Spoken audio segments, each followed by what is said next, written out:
Bright lifestyle, super bad, bad. If I want it, then I got it. If I don't, then all I gotta do is go. Yeah, what's happening, Liberty Laughs? Give it up to Kevin. The best host we're gonna have all night. Seriously, he's top notch. Give it up to your servers. Servers? I don't need a mic. Servers, clap for them real quick. Yeah, working hard for you. They work for tips. Just to let you all know, both of them are putting their way through medical school right now, and they each have 9 kids, so your tip's going to go a long way, and they will appreciate it. I'm just kidding. They only have 6 kids each. All right. Y'all ready to have some fun? All right. My name is Chris Keyser. I got 2 kids, beautiful wife. I'll talk about them a little bit. 2 kids. My daughter is named London. My son is Zealand. We named them destination names, places we'll never go now that we have kids. So it's pretty cool. I mean, diapers and wipes and vodka, it's really expensive when you buy it daily, you know? But it's kind of catching on, the whole idea of naming your kids destinations you'll never be able to go. Like Bill Maher, do you know Bill Maher? Yeah, he named his daughter Heaven. He's not going there. Mitt Romney just renamed his son White House, which ironically is still not stranger than Mitt. I don't know, I'm just saying. My son Zealand, we actually look a lot alike, which is really scary for him, honestly. We have the same curly hair, which chicks dig. We have the same feet, which nobody digs. They look like Beast on X-Men. It's true, unfortunately. We have same sense of humor. We both get yelled at when we pee our pants. Happens more often than you think. I was at church the other day. I got yelled at by my wife and I peed my pants. It was during the pastor's sermon, though. I didn't want to get up because that'd be rude, you know, in the middle of the sermon. Just call me old-fashioned. I'm sorry. I am kind of old-fashioned, though. I still live with my baby's mama. You know, I believe in marriage. I pray before meals. And for Christmas, my son is in this round wooden hoop with a stick to play with. Kind of old-fashioned. I'd say Christmas.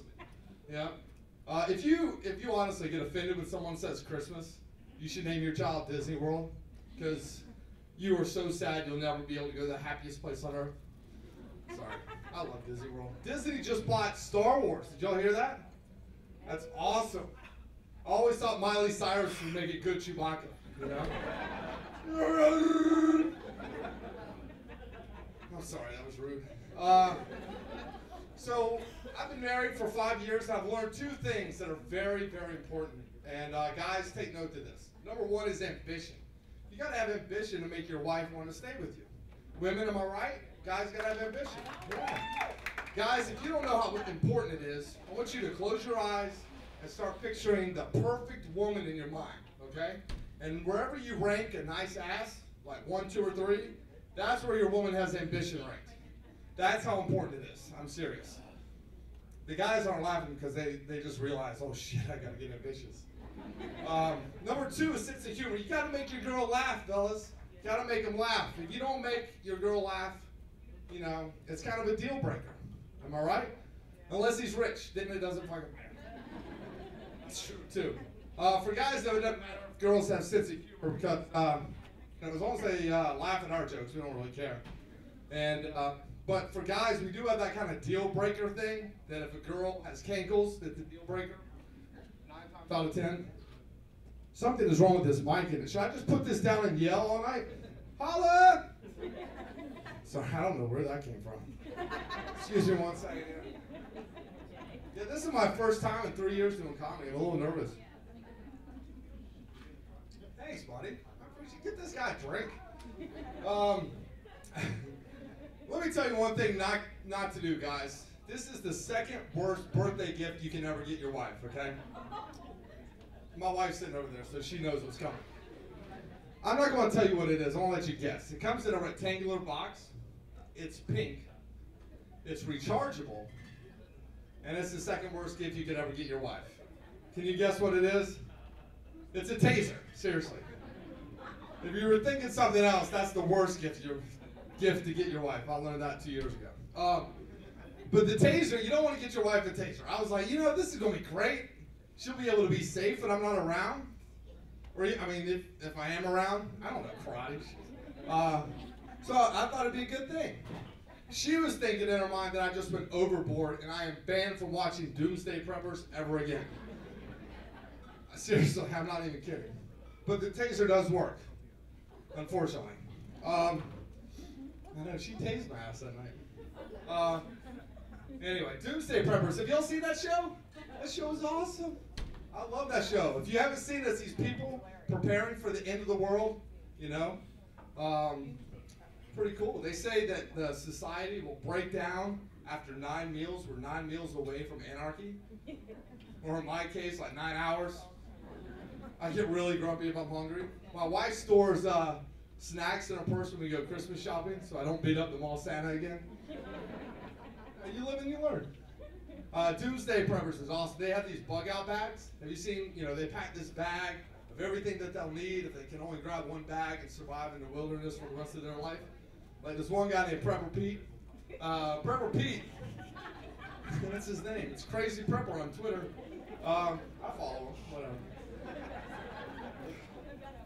Prepper Pete had like food, water, he had stoves, fire, signaling mirrors, whistles. He had everything he needed to survive the apocalypse. Then there was this other guy, a little different strategy. He actually had like 2 8-balls of Coke, vodka, Red Bull, orange juice, and 3 hookers. It was Charlie Sheen on the Celebrity Edition, which was pretty awesome. Chuck Norris was on that. He had a bag full of rocks in his bug out bag. He's like, I don't need any help. I love Chuck Norris. Chuck Norris is badass. But it's good to be prepared for any disaster, right? No matter what happens. You know, I got some extra batteries and flashlights in case the power goes out. It's important. Extra food and water if we can't leave our house for a couple days. I got a shotgun in case my daughter ever brings home a guy wearing skinny jeans or those gauges things. Just saying, you gotta be prepared for any disaster. You never know what's gonna happen. But until the world ends, I'm gonna have fun, live life to the fullest, focus on what's important. Fantasy football. Any of y'all play fantasy football here? Yes, fantasy football players. Where do y'all play? Like ESPN? Yahoo? Do you all play with your wives or girlfriends at all? Awesome. My wife and I play fantasy football. Little differently though, we play on a bus. Yeah, I'm the star quarterback, and she's the cheerleader, and we're coming back after an away game. It's awesome.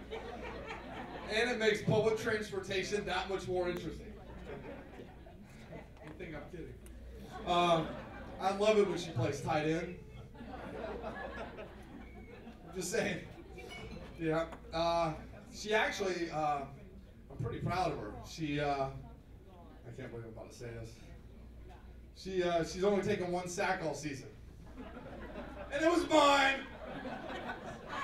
Sorry. We were playing fantasy football and if things get a little, a little out of hand, we have our safety word. It's Romo. It means stop. Yeah, it's true. Just in case, you know Romo, he breaks down whenever the game gets tough, so we thought it'd be fitting. Boom. I'm a Cowboys fan. I'm not a Romo fan, though. I can be honest with that. I can admit that. Guys, you all are in for a treat tonight. I appreciate you all having me out here to tell some jokes. I got one more joke for you guys, but I want you to know Jimmy Barrett, comic coming up here in a minute. Big fan of his. You all are going to laugh a lot. And Andy, your headliner, is phenomenal. Saw a lot of his videos on YouTube. He's awesome. I saw one video with that Kardashian girl with him in it, but it was like Khloe Kardashian. Not many people saw it. A lot of people have seen his comedy, though. His comedy is awesome. So I got one more joke. Hope you all enjoy it. So laugh hard. I got to leave after this. Was it him? My dad, whenever I used to listen to music, my dad would always say, I can never understand those lyrics you're listening to. What is that you're listening to? And Dad, it's clear as day. I don't know why you can't understand it. And then he said I'd understand when I got older and when I had kids. And it's true. Today's music, I can't understand anything. But I still think the music I listened to was, pretty clear. Like, here's what I'll do. You listen to both songs and you let me know which one you can understand better. Like back in the day, I would listen to something like Like falling back on that ass with a hellified gangster lean, getting funky on the mic like an old batch of collard greens. This is a couple of S O F double P D O double G Y D O double G. You see, showing much flex with it's time to rock a mic, pimping hoes, clocking a grip like my name was Dolomite. Yeah. Yeah. And you don't quit. It's clear as day. How can you not understand that? I'm serious. I don't know what he was talking about, but he was right when he said one thing. Music today, you know, I can't understand it. I got a clip. Brian, can you hit that song? Tell me if you can understand this. Anybody understand it? Anybody? What is he saying there? That is ridiculous. All right, that's good. That's good. Dude, that's good. Romo. All right. I appreciate you all. Open Gangnam Style. I appreciate you all. You've been a great crowd. Have a good time. My name is Chris Teaser. Enjoy the